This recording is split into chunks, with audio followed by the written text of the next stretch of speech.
भारत का अर्थ है भारत। भाव मतलब संवेदना, क्योंकि अभी आपके जीवन का सारा अनुभव इंद्रियों पर है।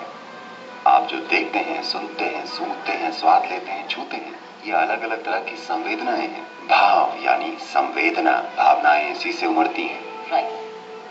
रा मतलब राग या धुन। धुन आपकी नहीं है, सृष्टि की अपनी ही एक धुन है। अब आपको बस लय मिलानी है, यानी ताल। अगर आपने ठीक से ताल मिला ली तो आप एक बेहतरीन इंसान हैं। अगर आप ताल चूक गए तो जीवन प्रक्रिया आपको रौंद डालेगी। तो हमने इस राष्ट्र को पुकारा भारत। क्या तब हमसे गलती हो गई कि हमने भारत का नाम बदलकर इंडिया रख दिया? बहुत बड़ी गलती, क्योंकि आपको ये बात समझनी होगी, जब भी कोई किसी देश पर कब्जा करता है, चाहे कोई भी आक्रमणकारी हो, सबसे पहला काम वो क्या करते हैं, वो आपका नाम बदल देते हैं। ये हावी होने की टेक्नोलॉजी है, ये गुलाम बनाने की तकनीक है। अगर आप अफ्रीकी अमेरिकी इतिहास को देखें, जब अफ्रीकी लोगों को लाया जाता था, बंदरगाह पर ही पहला काम ये होता था, उनके नाम बदल दिए जाते थे। हमारे साथ भी यही किया गया है। तिरुवनंतपुरम त्रिवेंद्रम हो गया है, चेन्नई मैड्रास हो गया है। हमें नहीं पता कि हम मैड थे कि रास्कल। इसी तरह इंडिया, इसका क्या अर्थ है? इसका कोई अर्थ नहीं है। मतलब अगर मैं आपको एक अर्थहीन नाम दे दूं तो आप मेरे सामने एक अर्थहीन बेवकूफ व्यक्ति बन जाएंगे, क्योंकि मेरा एक अर्थपूर्ण नाम है, मेरी एक परंपरा है, मेरी एक सभ्यता है, आपका कुछ नहीं है। तो इस तरह से हम इंडिया बन गए।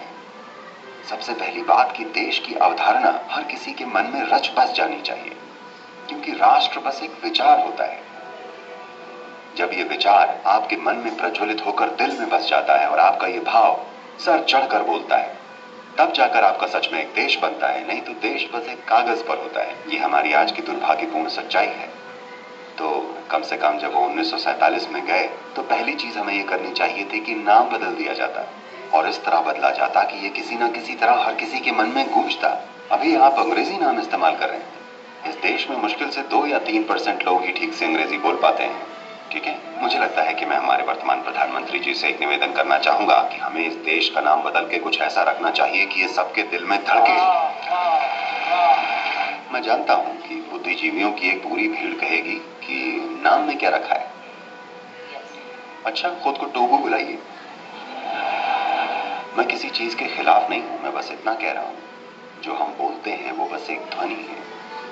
इसका अर्थ सिर्फ एक मनोवैज्ञानिक चीज है, एक सामाजिक चीज। ध्वनि का अपना अस्तित्व होता है और इसमें शक्ति होती है।